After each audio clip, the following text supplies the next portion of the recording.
Yeah, I'm feeling, quite well. I had a really nice off season and just time to reflect on the year that passed. And, every year is such a cycle. You go from tournament to tournament, and even when you achieve something like winning a Grand Slam, all of a sudden, back to back, you're back in London and you're ready to play Wimbledon. So you're not really given a chance to reflect on what you achieved. So it was really nice to come home and, have a little bit of a break, which, this was probably the busiest year for me in terms of match play and traveling. So having that chance to really reflect on the year and what I achieved, and coming back from shoulder surgery and winning the French Open as my first Grand Slam, it was really nice, certainly, and gives me, reflecting on that gives me a lot of motivation going into this year and, preparing for it. And, yeah, so everything has been going well. Was it more special winning the French after all your shoulder trouble? Absolutely. Yeah, I think, just a lot of things came together, but most of all, it was because it was the Grand Slam that was going to take a little bit longer than the others for me, because physically I knew that, I needed a few extra years to get stronger, to move more efficiently on that surface, get my body ready to recover match after match, which was something I struggled with maybe years before that.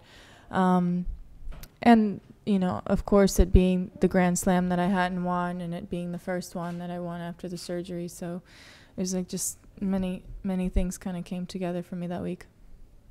2013 really will be your 10th season since the Wimbledon triumph in 2004. You said you've done some reflection. Would that be one of your better seasons last year? Not be fantastic. Absolutely. Grand Slam and carry flag. Oh gosh, absolutely. I mean, I had so many. Besides winning the French Open, obviously the Olympic experience was one that I'll never forget, because it was my first time being an Olympian.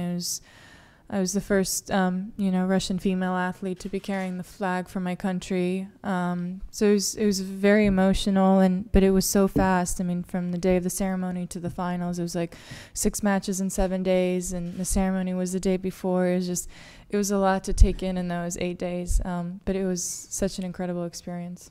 It begs the question of how you get your mind up ready for the new season. Could you just have to package up, put in the cupboard, or how do you? You do a little bit. You have to have a bit of a short-term memory, and whether it's good memory, whether it's bad, because a new year is always ahead of you. And I don't like to say that you have to start from nothing, but you go back to the drawing board and you think of the few things. Obviously, continue what you're doing in order, because you've achieved that success, but also work on the few things that you believe will help you get to the next level. What's motivating you this year? Is it more Grand Slams, or is it the number one ranking? I think at this point in my career, it's the Grand Slams, definitely. Maria, when Serena was in here yesterday, she thought it might be possible for her to win all 4 slams this year. She said you and Victoria are probably thinking the same thing. What's your take on that? Well, she has the last 2, so she's she's a couple steps closer than we are, that's for sure. But yeah, she had an incredible season, and but the reason we still go out and play those matches is because we have to start from scratch, and we have to start from the first round and from the first point, and we have to do it again. But I mean, has she achieved that before? I don't know. The Grand Slam. Yeah.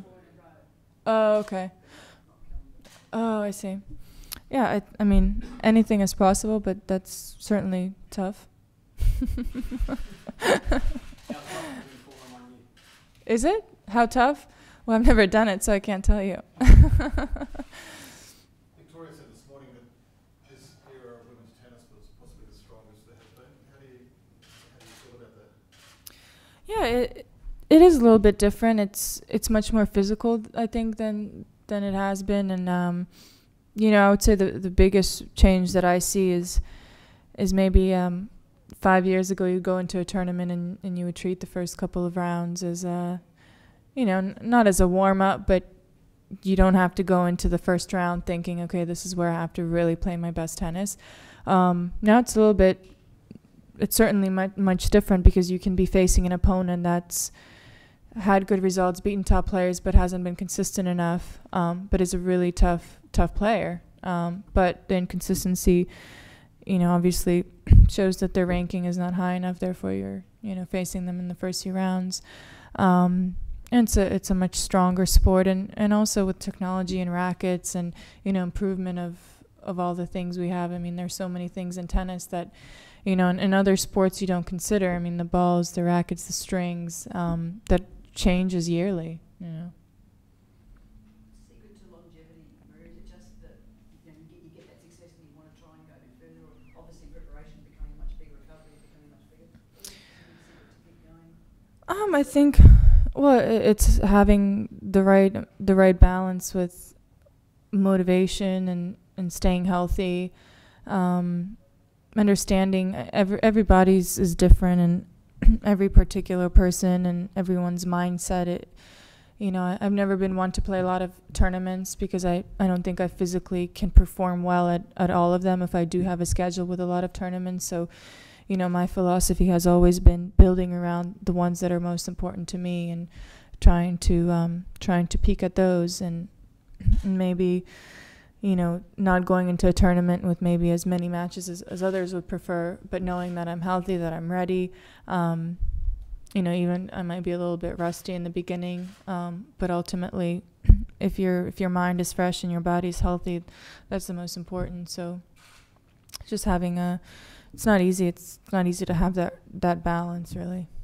Maria, I think the Australian Open finals scoreline 12 months ago is not anything anyone really predicted. How do you reflect on that now, or do you just not? Do you just think that was just not a good night? Yeah, I'm certainly not sitting here and thinking about that final. It's always great to be in that stage of a final. It's, in that stage of a tournament, it's always obviously tough to lose in the final stage because you work so hard to get there. But I took that disappointment and I worked hard and I went to the next Grand Slam and I won it. So. Well, one all four now, Maria. Do you have a favourite, or is it not really possible because it's so different? Each one of them is a very special moment and in a very different time in my career. I think the French this year was very, very memorable, and after all that I went through, but I think Wimbledon is still pretty much is really up there for me.